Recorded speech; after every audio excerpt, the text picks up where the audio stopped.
से बैठ जाए।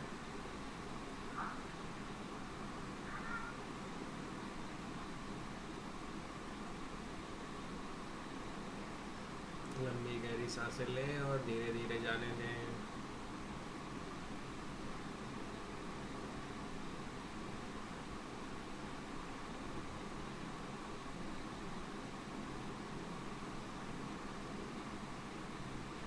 ओंकार के लिए सांस लेंगे।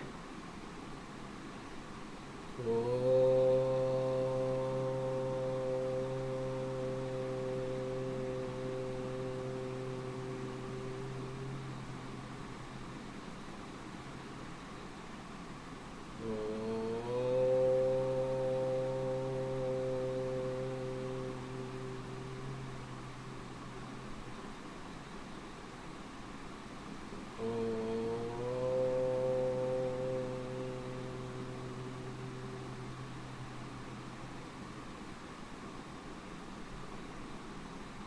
गुरुदेव का आवाहन करते।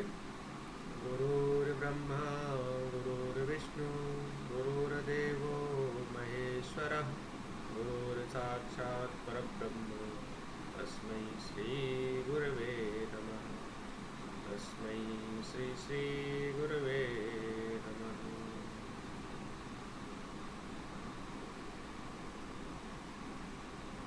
और एक निश्चिंता के भाव के साथ मुस्कुराते मुस्कुराते आगे खोलेंगे।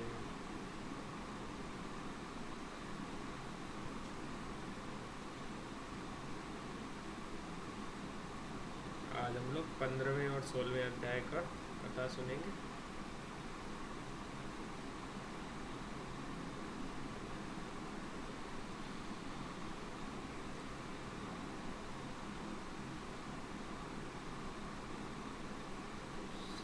कर देता हूँ।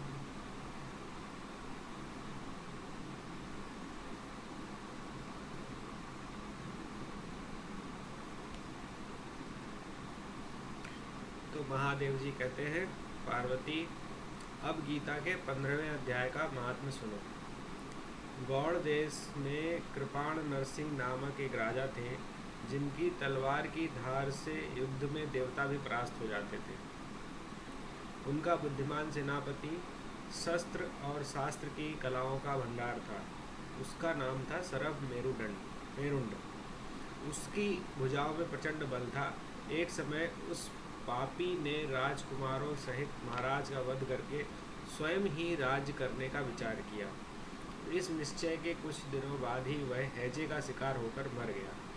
थोड़े समय में वह पात्मा अपने पूर्व कर्म के कारण सिंधु देश में एक तेजस्वी घोड़ा हुआ।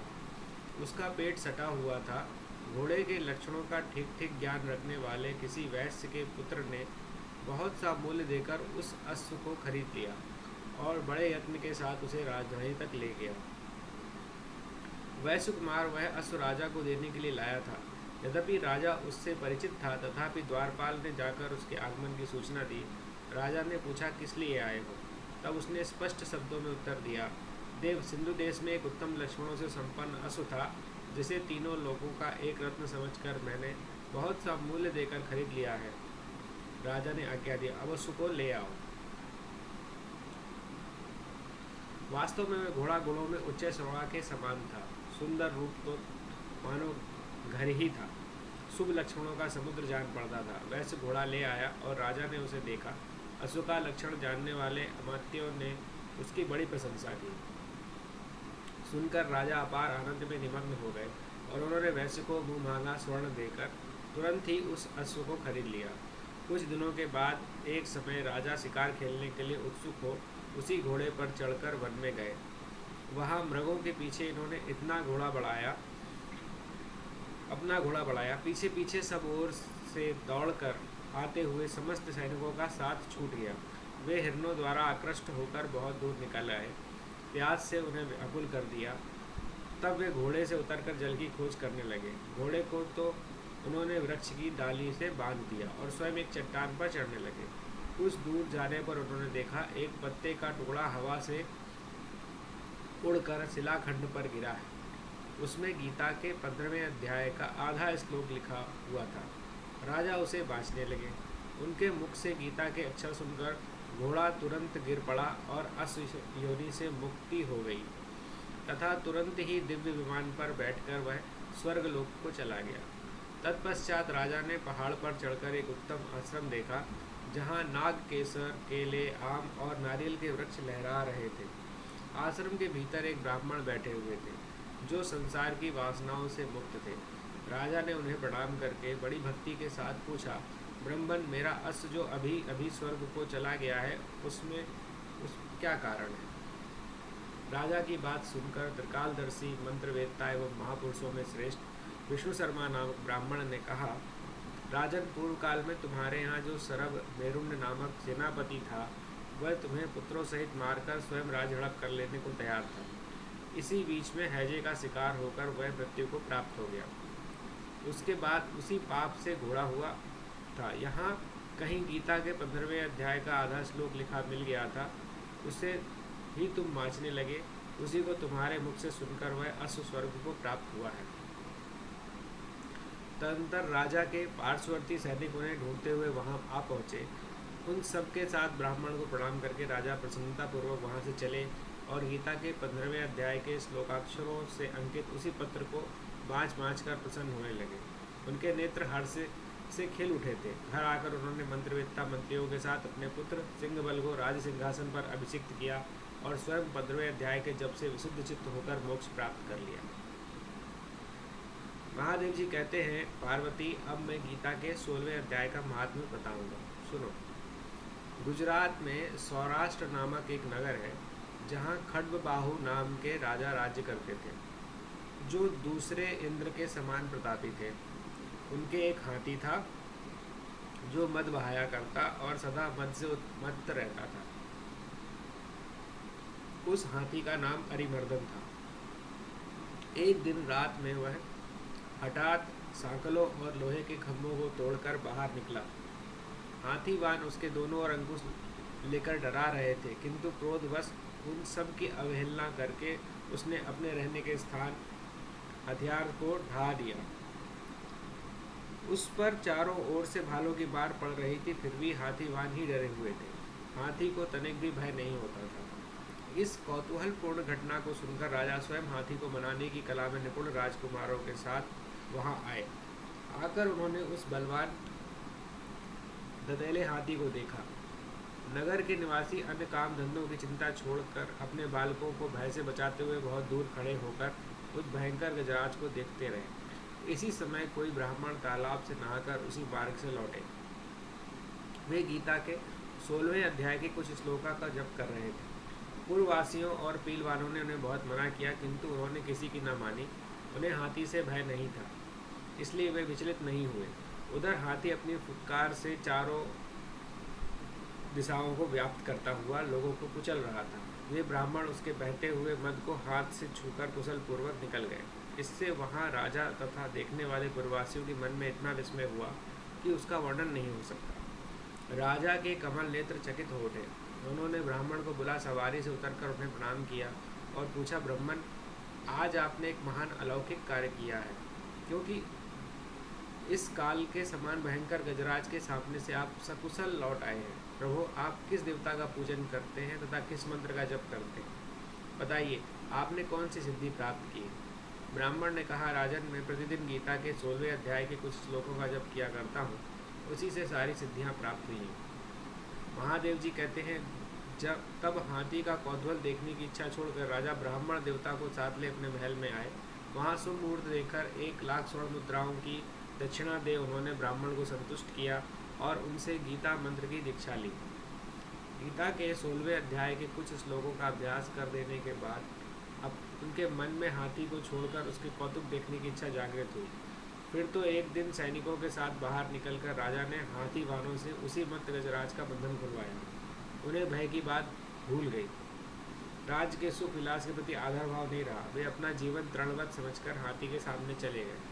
साहसी पुरुषों में अग्रगण्य राजा खड्गबाहु मंत्र पर विश्वास करके हाथी के समीप गए और मद के अनवरत धारा बहते हुए उसके गंडस्थल को हाथ से छूकर सकुशल लौट आए। काल के मुख से धार्मिक और खल के मुख से साधु पुरुष की भांति राजा उस गजराज के मुख से बचकर निकल आए। नगर में आने पर अपने राजकुमार को राज्य पर अभिषिक्त कर दिया। स्वयं गीता के 16वें अध्याय का जप करके परम गति प्राप्त की।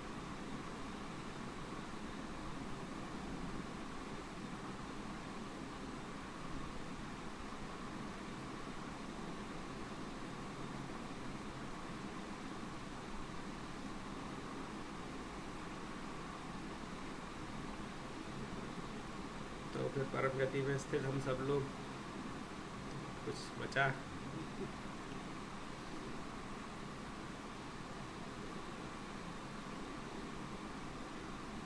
दोनों कथाओं में बहुत सीधा सीधा है कि उन अध्यायों का लाभ मिला है, सबकी रक्षा हुई और आगे मोक्ष की प्राप्ति हुई। और अध्याय में है क्या, इसको थोड़ा सा समझ लेते हैं। 15वें अध्याय में बहुत पॉपुलर नाम है इसका, पुरुषोत्तम योग करके है। छोटा सा अध्याय 20 श्लोक का। हम लोगों ने एक या दो बार करा है इसको साथ में। इसमें शुरुआत करी जाती है कि जो संसार वृक्ष है वो कैसा है। तो इसकी जड़ें ऊपर हैं, पत्तियां नीचे हैं, बीच में तना है, जो उसके बारे में वर्णन है। तो बोलते हैं कि इसका जो मूल है वो भगवान स्वयं है, इसलिए वो ऊर्ध्व मूल वृक्ष बोला जाता है कि ऊपर की ओर जिसकी जड़ें हैं। फिर जो मेन तना है, जैसे शाखा, अधा शाखा करके बोलते हैं, वो ब्रह्मा जी का रूप बोला जाता है जिनसे सारी सृष्टि हुई है। और इसके जो पत्ते हैं वो वेद के रूप में बोले जाते हैं। फिर बताया क्या है कि जो ये फलता फूलता है वो कैसे, इसको 3 गुणों के रूप में जल मिलता है, उससे इसके पोषण होता है। और इससे अलग अलग 3 तरह की शाखाएं निकलती हैं। कौन सी? देवताओं के, मनुष्यों की और त्रैक योनियों। ये 3 अलग अलग योनियों की अलग अलग भिन्न भिन्न प्रकार के शाखाएं निकलती हैं।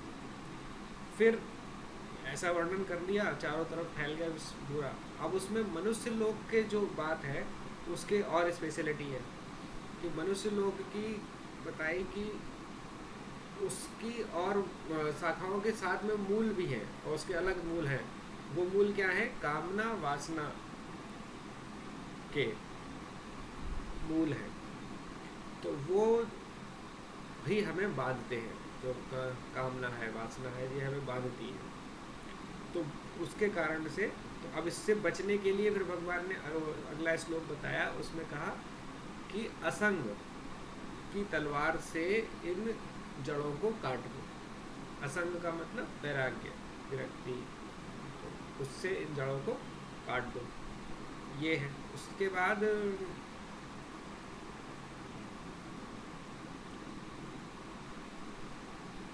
यहाँ तक आगे फिर कहा कि अब जड़ों को काटने के बाद क्या करना है। फिर कहते हैं कि उस परमात्मा को खोजो जो सबसे ऊपर वाली मूल है, उसको खोजना है। और उसको खोजने के बाद क्या करना है, जब उसको हम खोज लेंगे तो हम फिर वापस आने वाले जो समस्या है उससे फ्री हो जाएंगे। ये यहाँ तक बताया। फिर इस यहाँ तक बताने के बाद फिर एक अलग ही चीज़ बताने लगे भगवान। जिस वृक्ष के वर्णन के बाद फिर अलग अलग चीज़ों का वर्णन आता है कि जो जगह जहाँ पहुँचना है, परम धाम जहाँ पहुँचने की बात हुई है, उस परम धाम को कोई भी प्रकाशित नहीं करता है कि सूर्य, चंद्रमा, अग्नि, इनसे वो प्रकाशित नहीं होता। वो अपने आप ही प्रकाशित है, स्वप्रकाश है उसका। उसके बाद फिर बताया कि पृथ्वी को धारण वही कर रहे हैं, जो सारी जो औषधियाँ हैं वो भी वही उन्हीं से पोषित हो रही हैं। फिर एक बहुत बड़ा रहस्य का उद्घाटन करते हैं कि जीव एक शरीर से दूसरे शरीर में कैसे जाता है और क्या लेके जाता है। तो उन्होंने बताया कि पहले तो बताया कि जो जीव है वो मेरा ही अंश है, उसको अलग ना मानो, ठीक है। तो जीव पहले बताया कि जीव भगवान का ही अंश है। ये बहुत पॉपुलर श्लोक है कि ममांसो जीव सनातना, ऐसे करके जीव लोक है सनातना, ये कि भगवान का ही अंश है हम सब। ये इसमें भगवान खुद अपने मुख से बोल रहे हैं। उसके बाद फिर वो बताते हैं कि जैसे हवा अगर कोई सुगंधित चीज़ रखी या दुर्गंध कोई भी हो, कोई गंध है, तो वो गंध हवा में तो होती नहीं है, हवा उस गंध को उठाती है और एक स्थान से दूसरे स्थान पर पहुंचा देती है।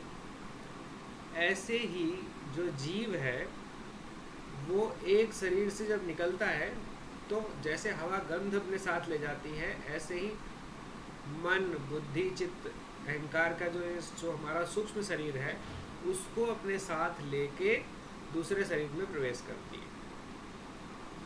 ये जीव का, जैसे हवा जा रही है वैसे जीव, आत्मा बोलो या जीव बोलो, वो सूक्ष्म शरीर को साथ में लेकर एक शरीर से दूसरे शरीर में प्रवेश करेगी। ये यहाँ रहस्य बताया हुआ है। फिर उसके बाद बताते हैं कि मैं ही हूँ जो तुम्हारे भीतर वैश्वानर अग्नि की तरह उपस्थित हूँ, प्राण की तरह उपस्थित हूँ, और जो शरीर का भोजन पचा रहा है, हर तरह का भोजन जो भी पच रहा है, 4 तरह का भोजन होता है वो सब पच रहा है। फिर उसके बाद आखिरी में बताया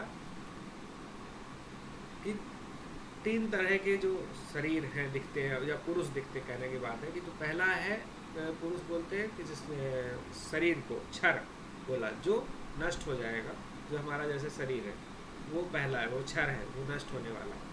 फिर उसके बाद जो हमारे भीतर जीव आत्मा है उसको बोलते हैं अक्षर, जो नष्ट नहीं होगा। तो क्षर हो गया, फिर अक्षर। अब उन्होंने बताया कि इन क्षर और अक्षर, क्षर से अतीत और अक्षर से भी उत्तम एक और अद्वितीय चीज़ है जो सबके का आधार है, जो क्षर और अक्षर दोनों का आधार है, वो एक है। तो उसका नाम उन्होंने बताया क्योंकि वो इस पुरुष जो हमारे जीव को भी पुरुष बोलते हैं उससे भी उत्तम है, इसलिए उसे पुरुषोत्तम बोलते हैं। भगवान ने बताया कि नाम उसको कहते, नाम के लिए कि वो जो अद्वितीय चीज़ है जिसको सबका आधार है उसे पुरुषोत्तम बोलते हैं। और जो ये जान लेता है कि क्षर, अक्षर और जो पुरुषोत्तम या जीव में जो अंतर है और इस बात को पूरे लोग समझ लेता है, वो उसका जीवन कृतार्थ हो जाता है। मतलब कृतार्थ का मतलब उसने सब काम कर लिया, सब निपट गया, वो आपको भगवान को प्राप्त होने के योग्य हो गया। ऐसे ये पहला 15वां अध्याय पुरुषोत्तम योग के बारे में। फिर 16वें अध्याय में बोलते हैं देवासुर संपदा योग, मतलब दैवीय संपदा और आसुरी संपदा, इन दो के बारे में बताया भगवान ने। तो उन्होंने बताया कि जो पूरा संपूर्ण मानव जाति है ये 2 तरह के लोगों में बटी हुई है, दैवीय संपदा से भरे हुए या आसुरी संपदा से भरे हुए। तो दैवीय संपदा से भरे तो जो भी अच्छे कर्म दिख रहे हैं कि सच बोलने वाले हैं, साफ सफाई से रहने वाले हैं, लोगों की मदद करने वाले हैं, भगवान को मानने वाले हैं, धर्म को पालन करने वाले, अहिंसा का पालन करने वाले, इस तरह से जो भी अच्छे अच्छे गुण हैं वो सब दैवी संपदा के लक्षण हैं। फिर उसके बाद बताया कि अर्जुन और फिर बताया कि दैवी संपदा हमें मुक्त करने वाली है और आसुरी संपदा बांधने वाली है। काम, क्रोध, लोभ, पाखंड, दंभ, ये सब जो भी है तो वो सबको उन्होंने ऐसे करके फिर अर्जुन को सांत्वना दी। फिर अर्जुन को सांत्वना दे के कहा कि तुम मत परेशान हो, तुम दैवी संपदा के साथ जन्मे हो, तो तुम्हें कोई घबराने की ज़रूरत नहीं है अपने बारे में, ऐसे करके। उसके बाद फिर आसुरी संपदा का बहुत डिटेल में बताया भगवान ने कि क्या क्या होता है और उनके क्या क्या प्रभाव आते हैं। तो पहले तो आसुरी संपदा के जो मेन वो हैं वो बताए कि बहुत मान होगा, बहुत पाखंड होगा, हिंसक होगा, अपने आगे किसी और की नहीं सुनेगा, तो इस तरह के जो लक्षण होते हैं, क्रोध है, ये सब दैवी संपदा आसुरी संपदा को दिखाते, तो उसमें अच्छे से वर्णन है।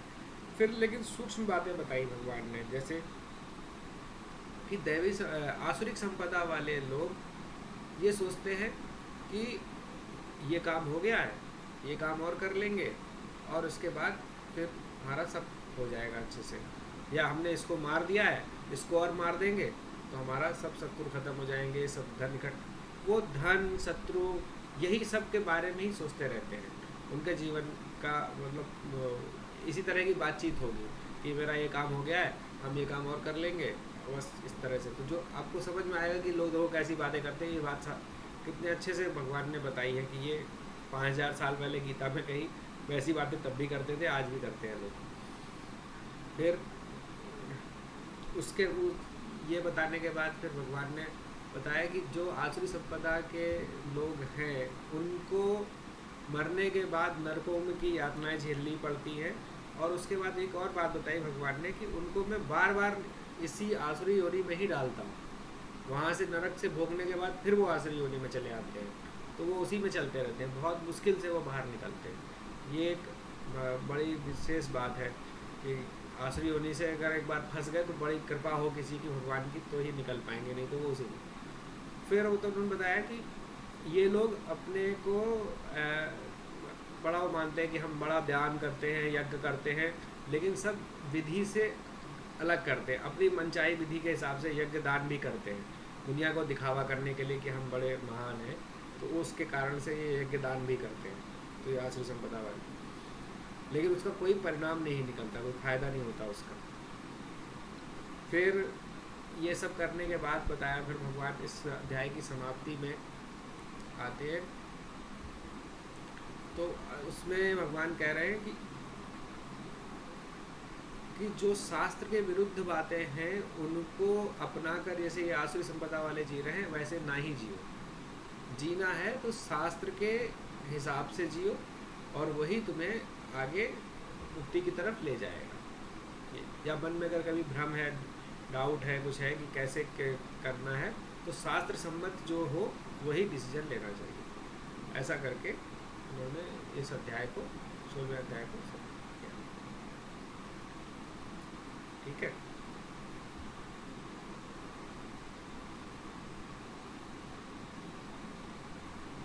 किसी के मन में कोई प्रश्न उठा?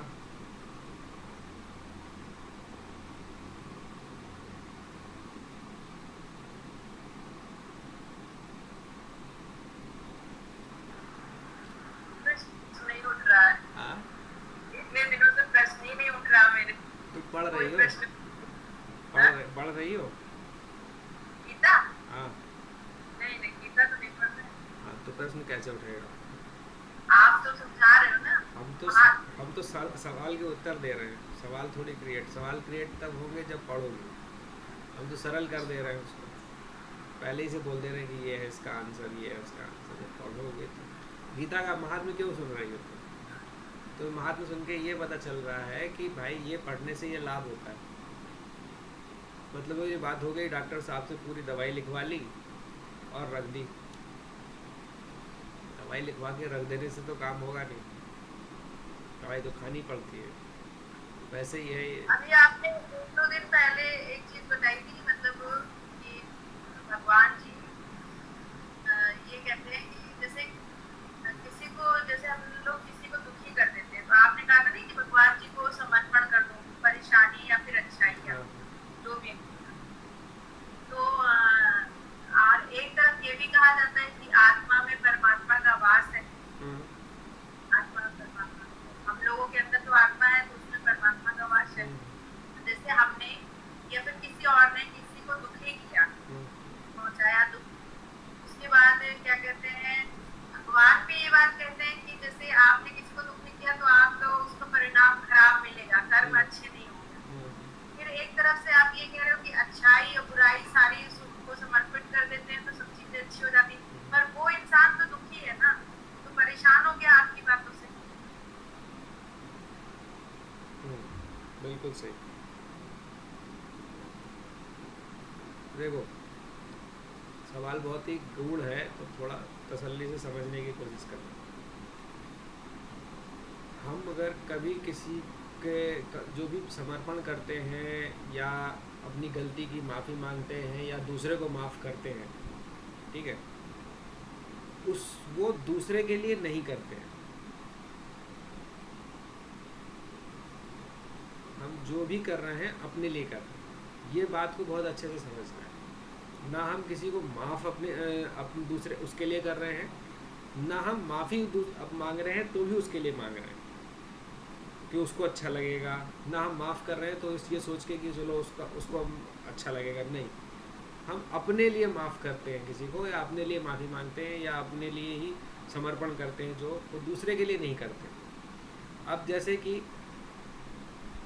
हमने कोई चीज़ जैसे इकट्ठी कर रखी है अपने पास में, तो अच्छी चीज़ें भी इकट्ठी चीज कर ली, मान लो ख़राब चीज़ें भी इकट्ठी कर ली, तो अगर तुम उन खराब चीज़ों को समर्पित कर रही हो तो वो खराब चीज़ें तुम्हारे पास से चली गई, अब तुम्हारे पास नहीं है ना, तो तुम्हारे दिल पे कोई बोझ नहीं है, तुम खुद में मुक्त हो।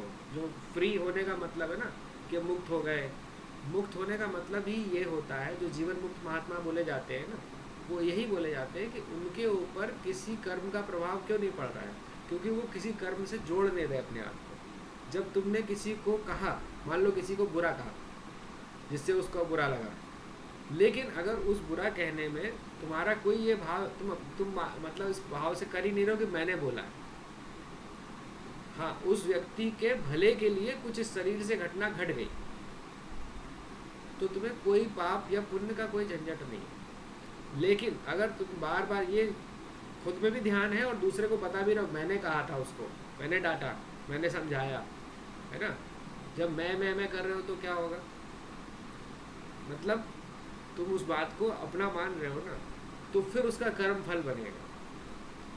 कर्म फल सिर्फ उसका ही बन सकता है जिसको तुम मानो कि तुमने करा है। जिसको तुमने माना ही नहीं कि तुमने करा नहीं है, उसका कर्म फल नहीं बनेगा।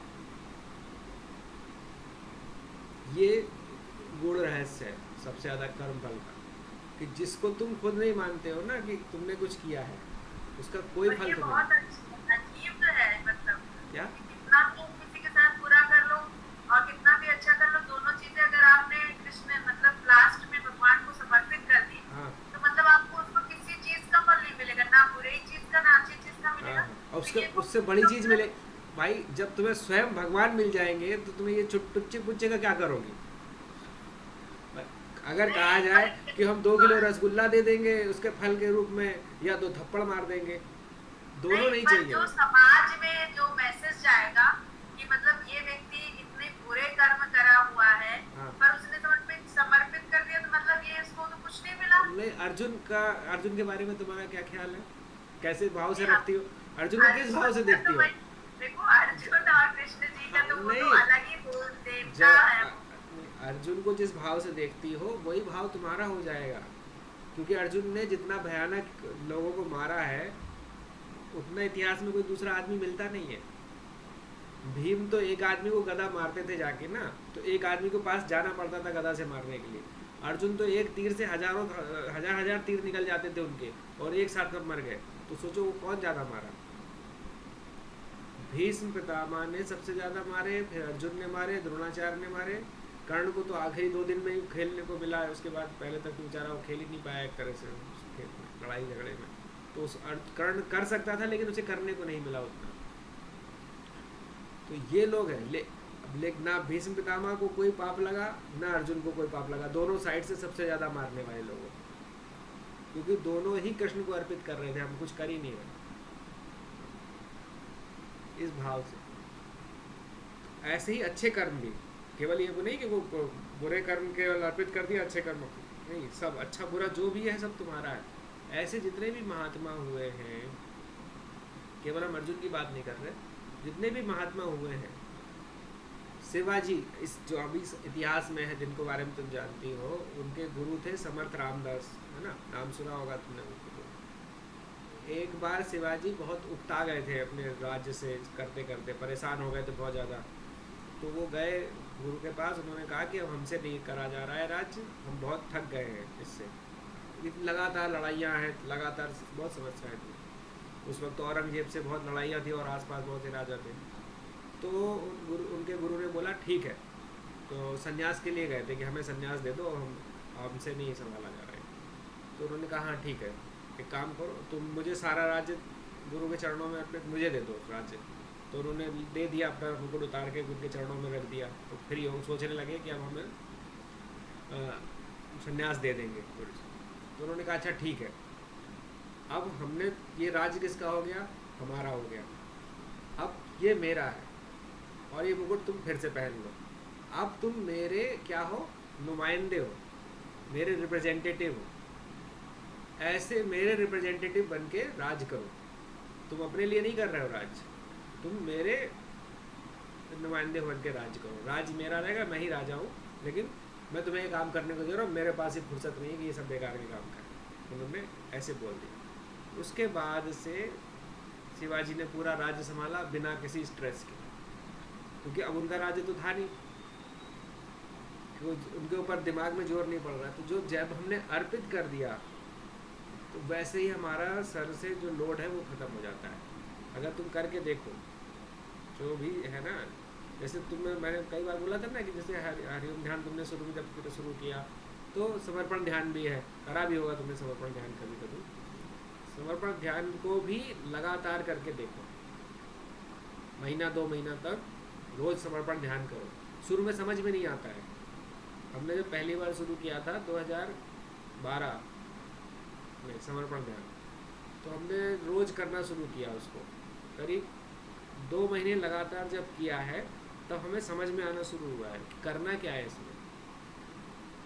अब वो कहते गुरु जी कहते ना समर्पण कर दो, क्या करते हैं इसमें, समझ में नहीं आता था। हम सच ईमानदारी से बता रहे हैं। मान लो तुम्हें भी अगर परेशानी होती कि क्या करें इस वक्त, हमें समझ में नहीं आता है, तो कोई बात नहीं, बस करते रहो। महीना 2 महीना में फिर ऐसे ऐसे तरह से समझ में आता। तुम देख रही हो हम ध्यान करा लेते हैं कि समर्पण कराना क्या है, ये भी पता चल जाता है कि कैसे समर्पण कराया जाता है। पहले ये नहीं समझ में आ रहा था कि करें क्या। अब इतने तरह से समर्पण करते हैं कि हमें खुद आनंद आ जाता है, अच्छा ऐसे भी हो सकता है, ऐसे भी हो सकता है। ठीक है, कल भी करा था समर्पण, परसों भी समर्पण किया था, याद है?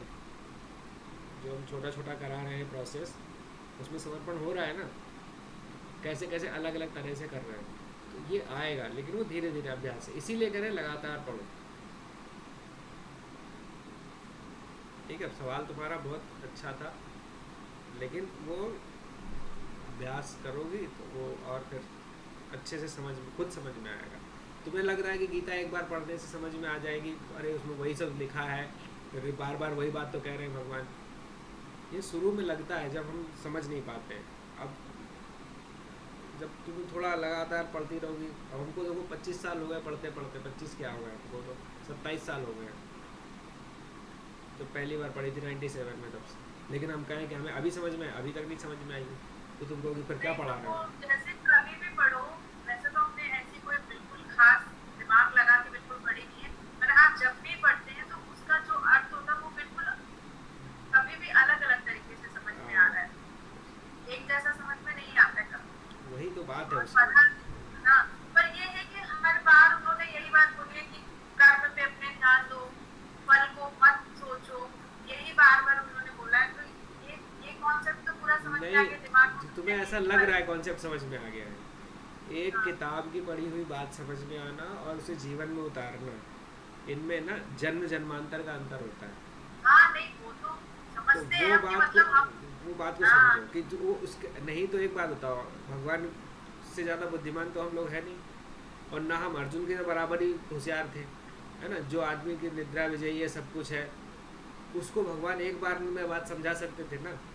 भाई कह दी तुमको एक बार बात समझ में नहीं आती क्या, मतलब पर भगवान कोशिश पूरी करते हैं कि मतलब अपना काम करके भूल जाते हैं कि मतलब वो फल की इच्छा हमें नहीं है, ज्यादा से ज्यादा कोशिश करते वो हैं। चीज़ ऐसे आती नहीं है उसको, ऐसा कोई अभ्यास सी चीज़ नहीं है।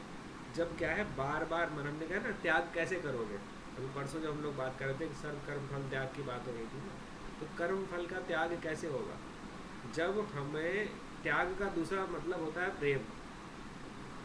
जिसके लिए प्रेम है उसके लिए त्याग करने में कोई प्रोसेस नहीं होता है।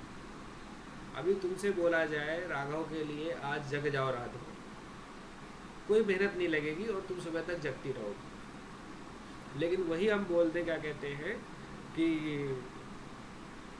ये वाला पुराण है ना, ये पूरा पढ़ लेना रात भर में आज, तो किसके लिए, तो फिर तुम्हें इतनी कस के नींद आएगी आधा 1 घंटे बाद ही कस, और तुम कहोगी हमें से वो कंट्रोल ही नहीं हो रहा है। और अनजाने में भी बिना इच्छा के सो जाओगे, वहाँ पे इच्छा होने पे भी नहीं सोओगे। क्यों? क्योंकि प्रेम है, प्रेम से त्याग सहज हो जाता है, और जहाँ त्याग सहज हो रहा है इसका मतलब वहाँ प्रेम है। तो वो बात जब उसी को समझना है कि जहाँ पे त्याग हो रहा है वहाँ प्रेम है, यहाँ जहाँ प्रेम है वहाँ त्याग सहज है, उसमें कुछ बताने की ज़रूरत नहीं पड़ती है कि ये करना है कि नहीं करना है। ऐसे ही जो जैसे अब ये बात तुम्हें समझाई है, ऐसे एक एक चीज़ें छोटी छोटी चीज़ें हैं जो तुम्हें अपने आप समझ में आएंगी जब तुम बार बार पढ़ोगी आपस में।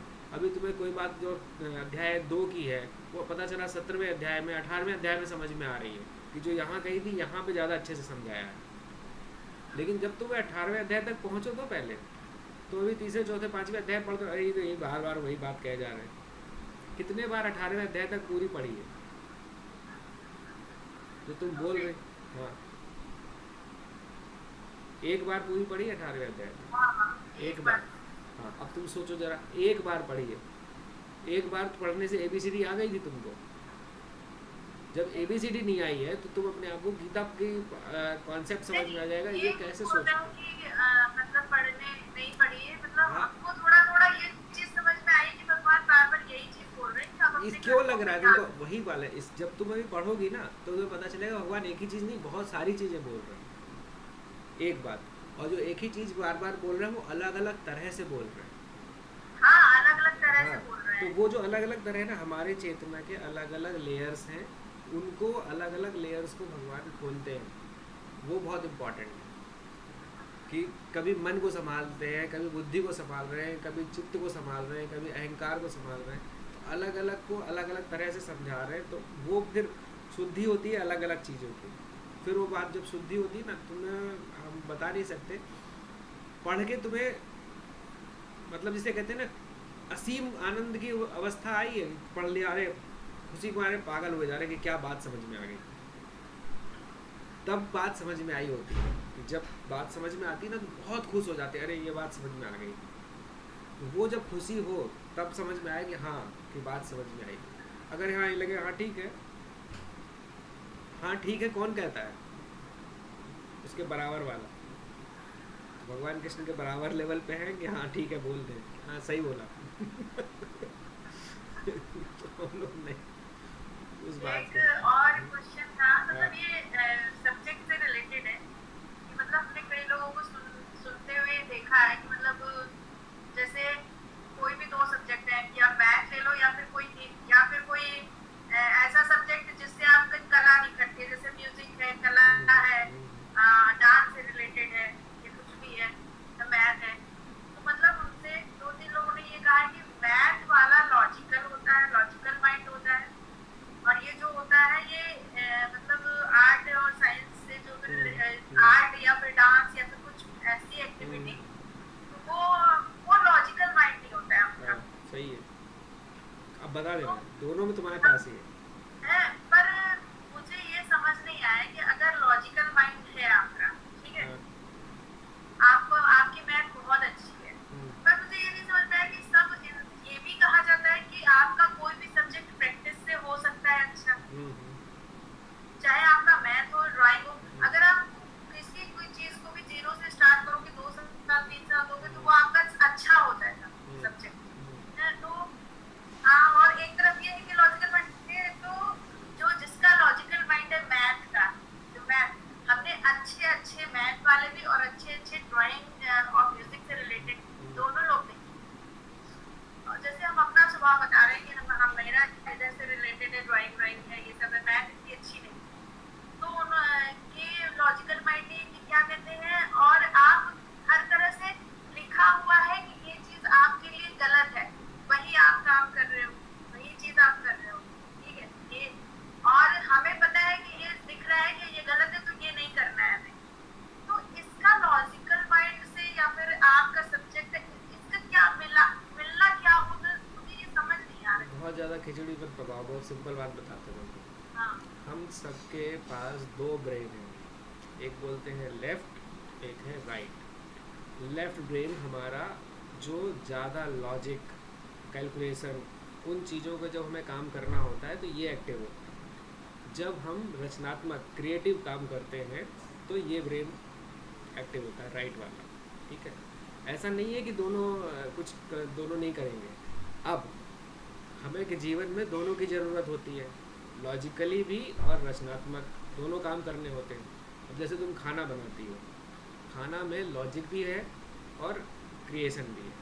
जो लोग लॉजिक भूल के काम करते हैं, क्रिएटिव होके काम करते हैं, वो पता चला हेल्दी नहीं बना रहे हैं या सही तरह से नहीं पका रहे हैं, उल्टे सीधे तरीके से पका रहे हैं। तो लेकिन वो क्रिएटिव है, बहुत तरह तरह की चीज़ें बना के दे रहे हैं, लेकिन वो पता चला नुकसानदायक है या अधकच्चा है, वो मतलब ढंग का नहीं है। तो जो ये दोनों का जब मिलन होता है तब ऐसी चीज़ निकल के आती है जो सबके लिए सुखदायी होती है।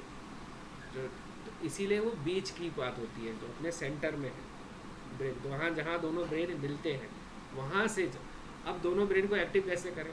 अब भगवान ने सबको पूर्व जन्म के कर्म के हिसाब से किसी का कोई एक ब्रेन ज़्यादा एक्टिव रखा है, किसी का एक ब्रेन रखा है, किसी का लेफ्ट ज़्यादा एक्टिव है, किसी का राइट ज़्यादा एक्टिव है। बहुत किस्मत वाले होते हैं जिनके दोनों ब्रेन एक्टिव होते हैं, बहुत थोड़े लोग हैं दुनिया में। अब लेकिन किया जा सकता है। नाड़ी शोधन प्राणायाम इसका पहला एग्जाम्पल है जो लेफ्ट और राइट दोनों को बैलेंस करता है। और ध्यान, जितना ज़्यादा ध्यान करोगी, जितना ज़्यादा ध्यान करोगी तो ये दोनों ब्रेन है वो एक्टिव होने लगेंगे। अगर तुम्हारा मान लो कि राइट एक्टिव है और लेफ्ट कम एक्टिव है तो लेफ्ट एक्टिव होने लगेगा, राइट एक्टिव नहीं है तो राइट एक्टिव होने लगेगा और बैलेंस होने लगेगा। है कि अगर आप किसी भी चीज़ की अगर अगर हमें घर के कामों के लिए छोड़ दिया जाए पूरी तरीके से, हमें अगर सच में हमें कोई सब्जेक्ट सीखना है तो हमें 3-4 घंटे प्रॉपर उसको देने पड़ेंगे, तो आ जाएगा, प्रैक्टिस से चीजें आ जाती हैं। नहीं, ऐसा नहीं है, नहीं, ऐसा बिल्कुल भी नहीं।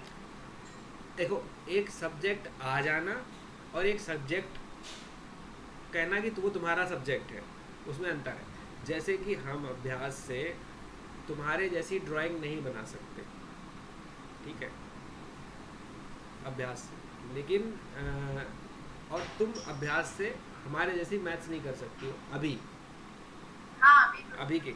लेकिन अगर हाँ तुम 2-3 साल ध्यान कर लो पूरा जीवन, जैसे उसमें समय देने से ज़्यादा ध्यान में समय देना है।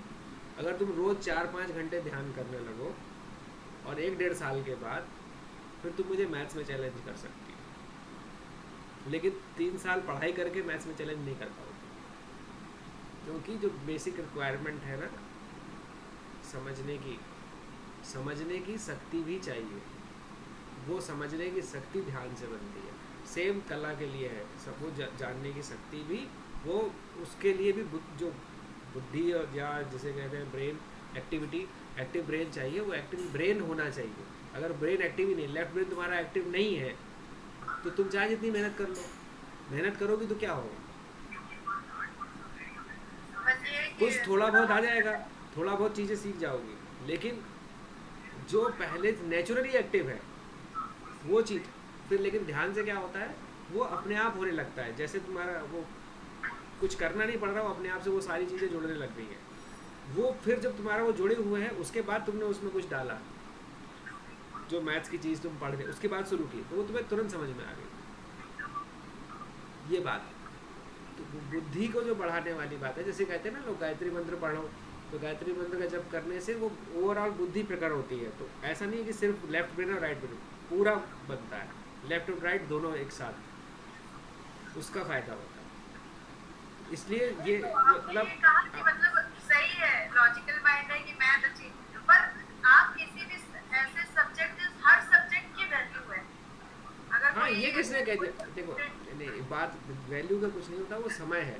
तुम किस ज़माने में पैदा हुए हो, किस ज़माने में। आज से अगर हम कुछ मान लो 200 साल पहले या 100 साल पहले पैदा होते तो हम दुनिया के सबसे बेकार इंसान कहलाते हैं भाई। उस ज़माने में जो लड़ाई झगड़ा करने वाले में होशियार है उसको अच्छे आगे बढ़ेगा वो।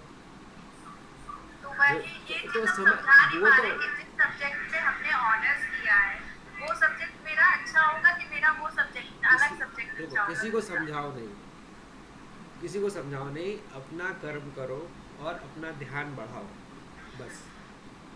क्योंकि जैसे जैसे वो तुम्हारे कर्म क्षय होंगे, जब तुम्हारा अच्छा समय है, पुण्य फलेंगे, तो दुश्मन भी जाके जय जय करेंगे, और जब तुम्हारे पाप का समय है तो दोस्त भी जाके ये कहेंगे कि तुमसे बुरा कोई नहीं।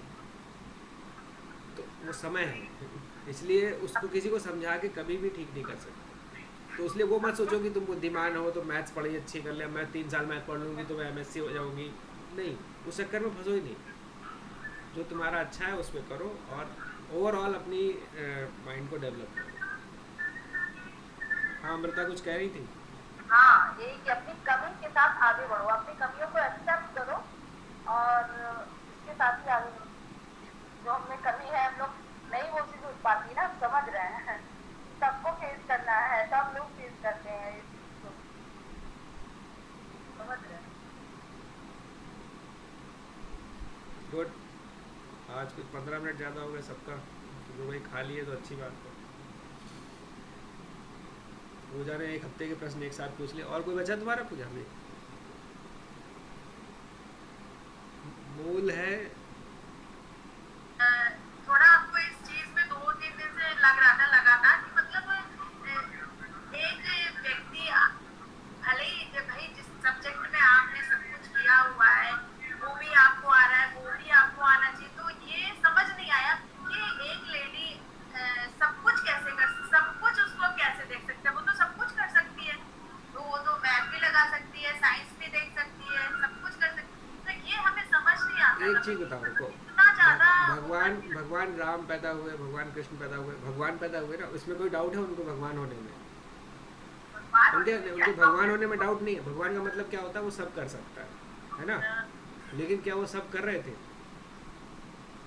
जब भगवान राम थे तो वो चाहते तो जाने चीज़ें कितनी आसानी से कर सकते थे, लेकिन वो बंदरों का साथ ले रहे हैं, है ना, रो रहे हैं, पूछ रहे हैं लोगों से। अरे बताओ, भगवान है मतलब सर्वज्ञानी है, वो पूछ रहा है हमारी बीवी कहाँ चली गई बता दो भाई। उनको तो सब ज्ञान है, उन्हें पता ही है कि रावण चुरा ले गया है या वहाँ पे है, लेकिन फिर भी वो पूछ रहे हैं, पेड़ पौधे से पूछ रहे हैं भैया तुमने देखी हमारी सीता जी कहाँ गई। तो क्या है, ये लीला है ना, बोलते हैं ना, ऐसे ही हम सबको अपना अपना ढीला ही कर रहे हैं इसका हाँ मतलब, ढीला बिल्कुल ही हो रही बिल्कुल। तभी तुम्हें उतनी ही बुद्धि दी है कि तुम वो खेल में अगर तुम्हें सारी बुद्धि दे देंगे तो तुम ये वाला रोल ढंग से नहीं कर पाओगी। तुम्हें जो रोल दिया है उस रोल के हिसाब से अगर ज़्यादा बुद्धि दे दें, है ना, ज़्यादा शरीर ताकत, मान लो कि अभी हमारा जो रोल है उस रोल के हिसाब से हमें मतलब एकदम हल्का रोल शरीर दे दिया जाता, तो हम वो रोल ढंग से नहीं निभा पाएंगे। इसमें हमें क्या कहते हैं, इस जो मेरा रोल है इस रोल में हमें सहना भी है मान लो, और अगर हम सह नहीं पाएंगे तो क्या है, तो वो रोल ढंग से नहीं कर पाए ना। किसी ने कुछ कहा हमें चुपचाप सहना है, और अगर हमारा खूब मोटा तगड़ा शरीर है तो हमने उसको एक धर दिया तो वही मर गया, तो वो तो रोल नहीं हो पाएगा ना पूरा। तो ऐसे भगवान ने हम सबको रोल दिए, जिस जिस रोल के हिसाब से जितनी ज़रूरत है उतनी बुद्धि है। हाँ अगर तुम्हें वो ये रोल वाले खेल में मज़ा नहीं आ रहा है, इससे बाहर होना है, तो उन्होंने बोला ध्यान करो, तो तुम्हारे रोल चेंज हो जाएंगे पहले, फिर रोल चेंज हो जाते हैं सीधे सीधे सीधे पीछे एकदम गायब, फिर कोई रोल नहीं, तुम देख दर्शक बन जाओगे, फिर देखोगे इसके बाद दुनिया कैसे चल रही है, तुम्हारा कोई रोल नहीं। वो तुम्हारी मर्जी है, तुम्हें किस में आनंद आ रहा है। नहीं, बस हमको ये नहीं समझ में आता कि जिसको मैथ नहीं आती है उसको उसको मतलब दिमाग बिल्कुल वैसा रहता है, तो ये चीज हमको समझ में नहीं अरे आती कि एक नमक एक तो हम पूरा एक पैकेट भर के कभी डालते नहीं एक है, मिनट सुनो पूरा सुनो, उतना ही डालते, एक तो लॉजिकल है ना मिनट मेरा एक माइंड। मिनट। अरे मैंने क्या बोला तुमसे, राइट ब्रेन लेफ्ट ब्रेन दोनों है। हाँ वही तो। अब कितना एक्टिव है, ऐसा तो नहीं बिल्कुल नहीं एक्टिव है। नहीं बिल्कुल एक्टिव तो बिल्कुल ऐसा एक्टिव हुई। नहीं ऐसे, तो ये कितना एक्टिव है। डोमिनेंट, जिसका लेफ्ट ब्रेन डोमिनेंट होता है वो आदमी ज़्यादा लॉजिकल वे में सोचता है, जिसका राइट ब्रेन डोमिनेंट होता है वो ज़्यादा इंट्यूटिव वे में सोचता है। वो लॉजिक से नहीं, वो ऐसे ही कह देता है कि नहीं ऐसे ही होना चाहिए, उसको क्यों नहीं बता पाता है। कई लोग होते हैं ना, जैसे मान लो तुमसे पूछा जाए किसी क्वेश्चन का आंसर, तो तुम कह दो कि ये होना चाहिए, अब क्यों, तो कह रहे हो कि मुझे लग रहा है ऐसा। ये है राइट ब्रेन, वो रीज़न नहीं बता पाता है। लेफ्ट ब्रेन से पूछोगी तो वो तुरंत बता देगा कि ये है। अब जैसे आपने आईआईटी